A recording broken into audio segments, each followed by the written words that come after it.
Hello student, welcome to Camzone. Camzone आज फिर आपके लिए बोर्ड परीक्षा से संबंधित कुछ महत्वपूर्ण प्रश्न लेके आया है। कल हमने बायोमोलिक्यूल्स के अंदर कार्बोहाइड्रेट और उससे संबंधित जितने भी इंपॉर्टेंट क्वेश्चंस थे वो किए। आज बायोमोलिक्यूल के अंदर हमारा टॉपिक रहेगा प्रोटीन। अब जानते हैं इंपॉर्टेंट है, बोर्ड परीक्षा में क्वेश्चन हर हाल में आता है। अब क्वेश्चन कैसे आएगा, उसका आंसर आपको कैसे लिखना है, आज हम प्रोटीन पर डिस्कस करेंगे। तो जिन स्टूडेंट्स ने अभी तक चैनल को सब्सक्राइब नहीं किया है वो जल्दी से सब्सक्राइब कर लें। ठीक, एक वीडियो के अंदर किसी टॉपिक से रिलेवेंट हो सकता है 2, 3 या 4 प्रश्न हो, इसीलिए स्टूडेंट्स वीडियो को लास्ट तक देखें। ये जितनी भी वीडियोस आपकी बनाई जा रही हैं एग्जाम टाइम पर, ये इसका मोटो सिर्फ ये है कि आप कम से कम समय में किसी प्रश्न को कैसे तैयार करेंगे। और मैं जो आपको दे रहा हूं वो सभी बहुत इंपॉर्टेंट प्रश्न हैं, बोर्ड परीक्षा में आने वाले प्रश्न हैं। अब उनको कम से कम समय में कैसे तैयार करना है वो आपको इस वीडियो में मिलेगा। तो वीडियो जो आप देखें वो पूरी देखें, ध्यान से देखें। अच्छा, दूसरी बात, यदि आपको लगता है कि मुझे वीडियो से बार बार कॉपी करने में दिक्कत होती है, तो मैं आपको बता दूं कि मैं जो आपको एक्सप्लेन कर रहा हूं या जो डेफिनेशन मैं आपको बता रहा हूं वो केवल लिख नहीं रही है, मैं उसको बोल भी रहा हूं। तो आप क्या करेंगे, कॉपी और पेन लेके बैठेंगे। ठीक है, जो परिभाषा, जो डेफिनेशन मैं बोल रहा हूं वो धीरे धीरे बोलता हूं। तो आप क्या करेंगे, जैसे क्लासरूम के अंदर आप लिखते हैं सेम एज वैसे ही मैं बोलता जा रहा हूं, आप लिखते जाइए। ठीक, एक बार आप वीडियो को आराम से देख लीजिए पूरा। ठीक, छोटी छोटी वीडियो इसीलिए बनाई जाती हैं कि आप आराम से देख लें, और उसके बाद उसको दोबारा देखेंगे तो कॉपी पेंसिल लेकर बैठे, आप हैंड टू हैंड लिखते चले जाएं। ठीक है, चलिए तो come back to the topic. आज का प्रोटीन में सबसे पहला प्रश्न आपका निकलता है। मैंने बताया आपको जो प्रोटीन के अंदर 2 से 3 प्रश्न आपको मिलेंगे। ठीक है, 2 से 3 प्रश्न इसमें बनते हैं। अब उसमें से कम एक प्रश्न आपको मिलेगा। ठीक है, तो पहला प्रश्न हम बात करेंगे, प्रोटीन किसे कहते हैं, इनका वर्गीकरण कीजिए तथा इनके महत्व पर प्रकाश डालिए। अगर ये प्रश्न आता है तो आप कम से कम 4 नंबर में मानिए। ठीक है, तो आप कैसे लिखेंगे, तो पहले बेसिक जानकारी, प्रोटीन शब्द की जो उत्पत्ति हुई वो ग्रीक भाषा के प्रोटियस शब्द से हुई। प्रोटियस ग्रीक लैंग्वेज का शब्द है प्रोटियस। अब प्रोटियस का मतलब होता है फर्स्ट, FIRST, फर्स्ट मतलब पहला, प्रथम। तो ये माना जाता है कि प्रोटीन जो होते हैं वो प्रथम आवश्यक तत्व होते हैं या प्रथम आवश्यक पदार्थ होते हैं। किसके लिए, जीवन के लिए। सभी जीवों के लिए सबसे पहला आवश्यक जो पदार्थ है वो है प्रोटीन, इसीलिए इसका नाम रखा गया प्रोटीन। इसका नाम वैज्ञानिक मूलर ने 1839 में पहली बार प्रोटीन रखा था, इन यौगिकों का नाम। ठीक है, ये बेसिक। अब प्रोटीन की परिभाषा आप कैसे लिखेंगे, देखिए मैं बोलता जा रहा हूं, आप उसको लिखेंगे कम शब्दों में। ठीक है, उच्च अणुभार वाले नाइट्रोजन युक्त जटिल कार्बनिक यौगिक जो सभी जीव कोशिकाओं में पाए जाते हैं या उपस्थित होते हैं प्रोटीन कहलाते हैं। आसान सी डेफिनेशन है। ये जीवन, वृद्धि और विकास के लिए आवश्यक होते हैं, क्योंकि प्रथम तत्व है, प्रथम पदार्थ है, तो ये इसके बगैर कुछ भी नहीं है। ठीक है, आपने इसकी छोटी सी परिभाषा लिखी।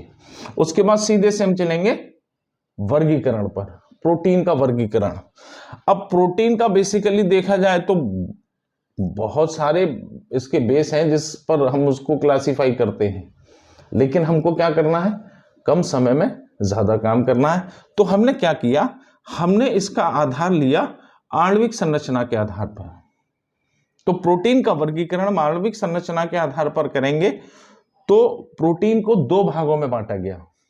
नंबर एक रेशेदार प्रोटीन, फाइबरस प्रोटीन, और दूसरा गोलिकामय प्रोटीन, ग्लोब्यूलर प्रोटीन। ठीक, आप दो ही भाग लेके आएंगे। अब इसको कैसे डिफाइन करेंगे? देखिए, रेशेदार आप जानते हैं, रेशे फाइबर कैसे होते हैं? लंबे धागे जैसे फाइबर होते हैं। ठीक है, जैसे हमारे बाल, ये फाइबर है। ठीक है, आप अगर नेल्स को देखेंगे यूं करके तो आपको इसमें लाइन दिखाई देती है, नेल्स के अंदर लाइन। अब देखिएगा, अभी देखिए, आप यूं करेंगे तो इसमें लाइन दिखाई देती है, यानी ये प्रोटीन धागे जैसा है, फाइबरस। तो देखिए कैसे, वे प्रोटीन जिनके अणु रेखीय धागे नुमा लंबे होते हैं और एक दूसरे से हाइड्रोजन बंधों द्वारा जुड़े होते हैं, रेशेदार प्रोटीन कहलाते हैं। छोटी सी डेफिनेशन। ठीक, अब इसके बाद आप लिखेंगे ये जल में अवलेय, यानी जल में नहीं घुलते, जल में अवलेय परंतु प्रबल अम्ल तथा प्रबल क्षार में विलय होते हैं। ठीक, इतना सा लिखा। अब फॉर एग्जाम्पल क्या होता है? रेशेदार प्रोटीन का काम होता है निर्माण करने का। अब निर्माण द्रव्य का कार्य करते हैं ये, तो कौन कौन सी चीजें निर्माण करते हैं? वे सारी चीजों का निर्माण करते हैं जीवों के अंदर जो रेशेदार होती है। अब रेशेदार में कौन सा आ गया? बाल। ठीक, बाल हमारे रेशेदार प्रोटीन करता है। नख मीन्स नाखून का निर्माण भी हमारे फाइबरस प्रोटीन करके चलते हैं। त्वचा, स्किन जो हमारी होती है उसको भी फाइबरस प्रोटीन उसका फॉर्मेशन करता है। पेशियां, मांसपेशियों वाली पेशियां। पर मतलब पंख, देखिए पक्षियों के पंख होते हैं। सींग भी आप किसी उसके देखो, गाय या भैंस या किसी की भी आप अगर सींग देखेंगे तो सींग में भी आपको लाइन दिखाई देती है। ठीक, तो वही लंबे रेशे जैसे दिखाई दिए। ऊन भेड़ पे मिलती है, आदि सभी क्या होते हैं? रेशेदार प्रोटीन। ठीक है, आप कपास भी कह सकते हो, बहुत सारी वनस्पति आती है। ठीक, दूसरा होता है हमारा गोलिकामय प्रोटीन, ग्लोब्यूलर। अब जैसे इसका प्रोटीन रेशेदार आपने बता दिया, अब गोलिकामय, तो इसके अणु तो लंबे होते हैं रेशेदार के, गोलिकामय के कैसे होंगे? गोलाकार। Same definition. ठीक है, वे प्रोटीन जिनके अणु गोलाकार होते हैं और जो परस्पर हाइड्रोजन बंधों द्वारा जुड़े होते, दोनों में हाइड्रोजन बॉन्डिंग होता है। इसमें दो अणुओं के बीच में होता है, इसमें एक ही अणु के बीच में होता है। ठीक है, अंतराणु पर अंतराणु। ठीक, इंटर हाइड्रोजन बॉन्ड हाइड्रोजन बंधों द्वारा जुड़े होते हैं। ये बंध दुर्बल प्रकृति का, इनकी अपेक्षा दुर्बल प्रकृति का होता है। ये जल, अम्ल और क्षार में विलय होते हैं। ये तीनों में घुल जाएंगे। ये जल में नहीं घुलते, अम्ल और क्षार में घुल जाएंगे, ये जल में भी घुल जाते हैं। ठीक है, इनका कार्य होता है जीवन के अंदर, यानी जीवों के अंदर होने वाली क्रियाओं को नियंत्रित करना। जैसे अब कौन कौन सी है, कुछ एग्जाम्पल यहां है, तो ध्यान से देखिए। पहला, आमाशय में स्रावित पेप्सिन पाचन में सहायक होता है। जो पेप्सिन हमारा है, ये प्रोटीन होता है, ये किस में सहायक होता है? खाने को पचाने में। दूसरा, अग्न्याशय में स्रावित इंसुलिन एक हार्मोन होता है, वो भी हमारा प्रोटीन है। इंसुलिन ग्लूकोज का उपापचय करता है। ठीक, तीसरा, रुधिर यानी रक्त में हीमोग्लोबिन फेफड़ों में O2 का ऊतकों तक परिवहन करता है, यानी ऑक्सीजन को ऊतकों तक ले जाने का कार्य करता है हीमोग्लोबिन। ठीक, और रुधिर में गामा ग्लोबुलिन, इसका कार्य होता है बाह्य संक्रमण से हमारी रक्षा करना। ठीक है, संक्रमण से रक्षा करना। ठीक, ये थोड़ा सा आपको इसमें लिखना है। तीसरा होता है, इसके महत्व पर प्रकाश डालिए। अब हम इसके महत्व को, प्रोटीन के महत्व पर प्रकाश डालिए। अब कुछ महत्व लिखेंगे। अब महत्व में क्या है? सबसे पहला काम, जैव द्रव्यमान के संश्लेषण में, यानी जीवों के अंदर जो द्रव्यमान होता है, बाहर होता है, उसका संश्लेषण करता है। क्षतिग्रस्त कोशिका और ऊतकों की मरम्मत करने में, क्षति का मतलब जो जब बॉडी के अंदर काम करते हैं तो नुकसान भी होता है, टूट फूट होती है, उनकी क्या करता है, रिपेयरिंग का काम करते हैं प्रोटीन। शरीर के अंदर जो द्रव्य होते हैं बहुत सारे, चाहे रक्त हो या और बहुत सारे फ्लूइड इसके अंदर होते हैं, उनका पीएच कंट्रोल करता है, पीएच वैल्यू, एसिडिक और बेसिक कैरेक्टर कैसा रहना चाहिए उसको नियंत्रित करने का काम प्रोटीन करते हैं। एंजाइम हम बहुत अच्छे से जानते हैं कि एंजाइम क्या होता है, एक उत्प्रेरक की तरह काम करते हैं, कैटलिस्ट की तरह बहुत सारी क्रियाओं के अंदर, ठीक है। जैसे सुक्रोज, ग्लूकोज और फ्रक्टोज में उसका हाइड्रोलाइसिस होता है, तो वहां इन्वर्टेज एंजाइम की उपस्थिति में होता है, ठीक है कि नहीं। तो जैव क्रियाओं में उत्प्रेरक के रूप में प्रयोग होते हैं। तीसरा, नई कोशिकाओं का निर्माण करते हैं। अगला, शरीर की प्रतिरोधक क्षमता बढ़ाते हैं, रोग से लड़ने की क्षमता को बढ़ाने का काम भी हमारे प्रोटीन करते हैं।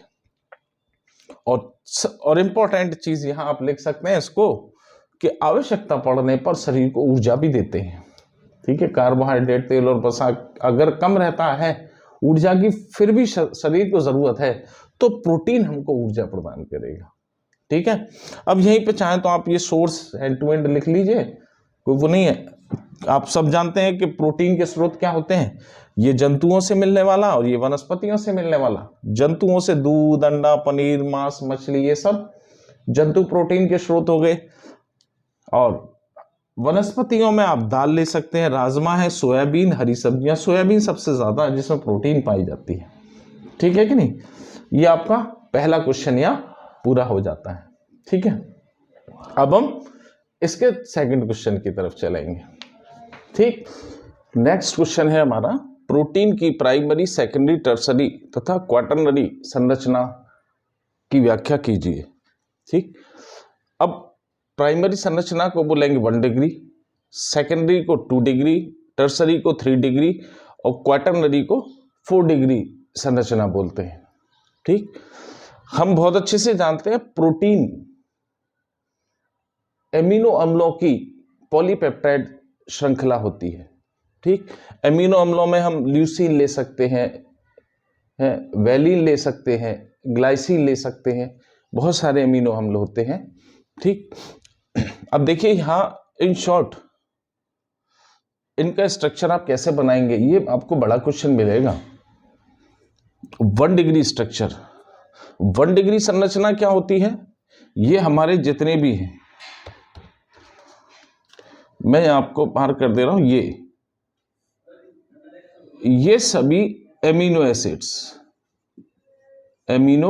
एसिड्स, ठीक, एक दूसरे से जुड़े हुए हैं। ये किससे जुड़े हुए हैं, इसको आप मानेंगे पेप्टाइड बॉन्ड, ये होता है हमारा पेप्टाइड बॉन्ड, एक दूसरे से पेप्टाइड बॉन्ड से जुड़े हुए, ठीक।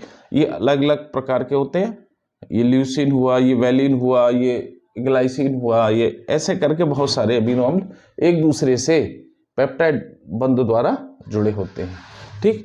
अब इस संरचना को आप कैसे बनाएंगे, जैसे कि मैंने ये स्ट्रक्चर बनाया, जरूरी नहीं है आप ऐसे ही बनाएं। जैसे कि आपने देखी होगी, हम मोतियों की माला पहनते या रुद्राक्ष की माला होती है, अगर आप उनको खोल के, एक ये बंद नहीं, खोल के एक तरफ से खोल के आप यूं ही रख देंगे टेबल पर, ऐसे ही रख देंगे बिना किसी एडजस्टमेंट के, खोली और यूं रख दी, तो जिस आकृति में वो बन जाए वही आपकी प्राइमरी स्ट्रक्चर हो जाता है, ठीक। अब ये बहुत सारे पेप्टाइड बॉन्ड हैं, तो ये पॉलीपेप्टाइड चेन किसकी, एमिनो एसिड्स की, वो प्राइमरी संरचना, ठीक है। अब पेप्टाइड बॉन्ड जब होता है वो हम जानते हैं वो बॉन्ड होता है हमारा CONH बॉन्ड हमारा पेप्टाइड बॉन्ड बनता है।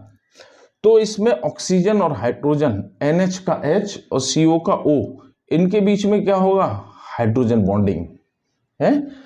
अब यहां से हम आगे बढ़ेंगे सेकेंडरी स्ट्रक्चर की तरफ, समझ में आ रहा है, हाँ बहुत इजी है।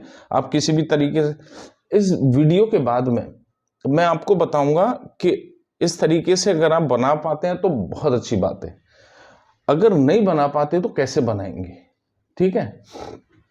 तो इसमें क्या होता है, हाइड्रोजन बॉन्ड होगा। अब ये मान के चलिए ये है, ये इसको अट्रैक्ट कर ले तो यहां से मुड़ जाएगी, तो ये यूं ना होकर यूं बनेगी, तो देखिए टू डिग्री स्ट्रक्चर की एक संरचना इस टाइप की होती है, जो क्या होता है, एक दूसरे से हाइड्रोजन बॉन्डिंग बना के चलते हैं, CON।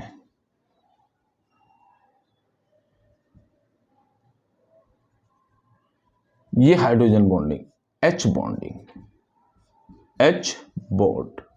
ठीक, इस संरचना को हम क्या कहते हैं, इस तरह की आपने देखे सर्पिलाकार संरचना है, तो ये संरचना इसकी कहलाती है alpha helix. Alpha helix. 2 degree संरचना हमारी दो तरीके से बनेगी, एक तो बनेगी अल्फा हेलिक्स, ठीक, और दूसरी संरचना इस तरीके की, ठीक, इस या तो इस संरचना में होगी या इस संरचना में होगी, और इस संरचना को हम कहते हैं बीटा शीट। बीटा शीट, ये दो तरीके की, यहां भी हाइड्रोजन बॉन्डिंग रहती है, जिसकी वजह से ये यहां से फोल्ड हो जाते हैं, ठीक है। ये इस तरीके की आपकी हमारी 2 डिग्री संरचना में 2 स्ट्रक्चर हमारे बनते हैं, अल्फा हेलिक्स और बीटा शीट, ठीक।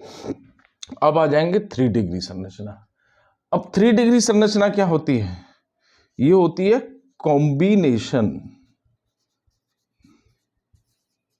Of alpha helix and beta sheet. Alpha helix and beta sheet. अब ये अल्फा हेलिक्स और बीटा शीट दोनों का मिश्रण होती है, ठीक है। इसमें आप ये देखिए, ये है, ये आपकी अल्फा हेलिक्स। अब यहां से आपका ये इस तरीके से ये जा रही है, ठीक है। अब ध्यान से देखिए इसको, अब यहां पर ये आपका एकदम स्ट्रेट हो गई, स्ट्रेट यानी बीटा शीट। तो आप इसको ऐसे करके दिखाएंगे, ये हो गई। अब इसके बाद आप देखो फिर कर्व ले गया, तो यहां पर आप दिखा देंगे अल्फा हेलिक्स,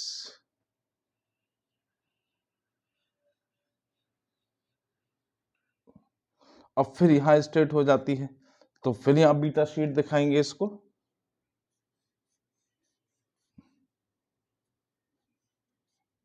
फिर यहां से कर्व आपका शुरू हो गया, ये देखिए,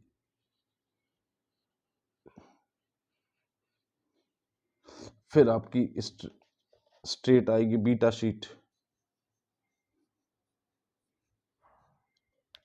अब यहां से फिर आप अल्फा हेलिक्स शुरू करेंगे, ये इस तरीके से, फिर आपकी आ गई बीटा शीट।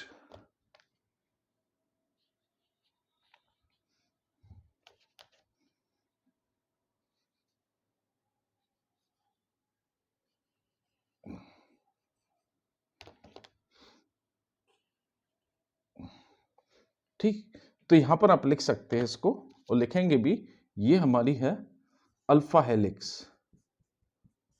और ये जो आपको स्ट्रेट लेके चल रहे हैं, ये हमारी बीटा शीट, ठीक। ये हमारी 3 डिग्री स्ट्रक्चर, ठीक।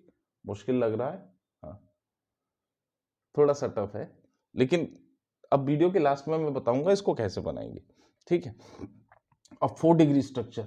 4 डिग्री स्ट्रक्चर क्या होता है, ये होता है कॉम्बिनेशन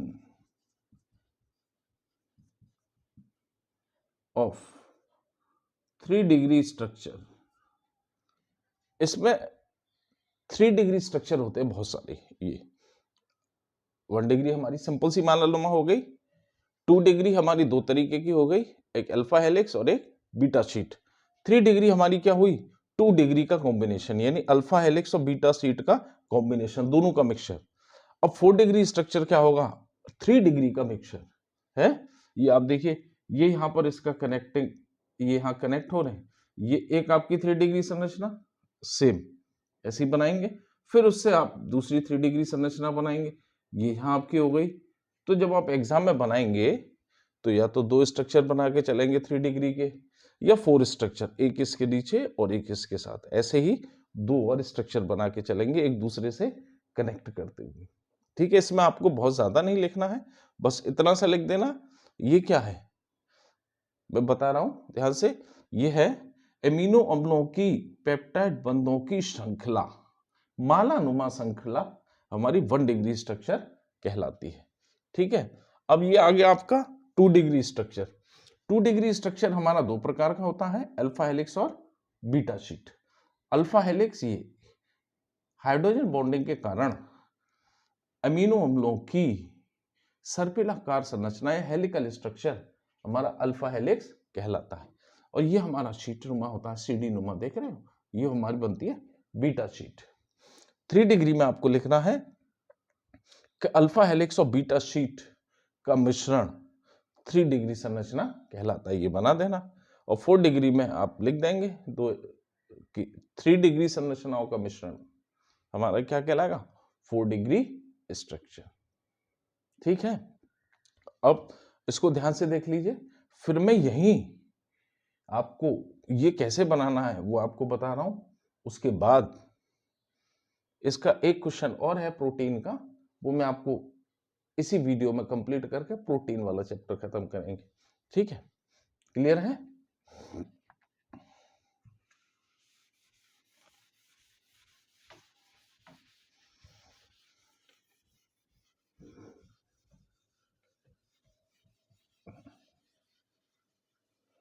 ये अगर आपको लग रहा है कि कैसे बना, अगर ऐसा बनाते हैं तो बहुत अच्छी बात है। अगर आपको लग रहा है कि आपने कभी नहीं पढ़ा पहले और मैं अब ऐसे, मेरा एग्जाम सामने है और मैं ऐसे इतनी जल्दी कैसे इसको तैयार करूंगा, तो देखिए दूसरा तरीका, जैसा आपको 1 डिग्री स्ट्रक्चर बनाना है तो आप क्या करेंगे, इस तरीके से बना देंगे। ठीक है, इसमें आप गोल गोल गोल गोल ये क्या कर देंगे, एमिनो एसिड्स, ये आपकी 1 डिग्री संरचना हो गई।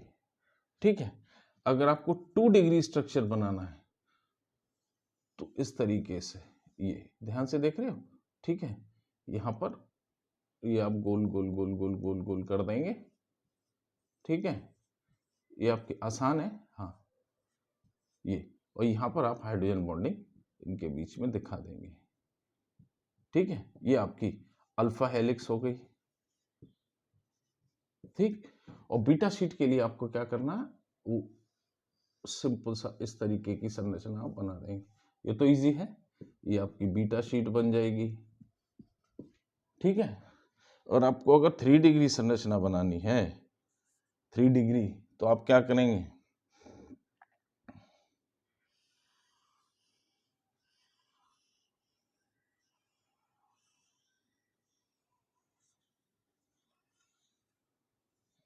इस तरीके का 3 डिग्री स्ट्रक्चर बना देंगे।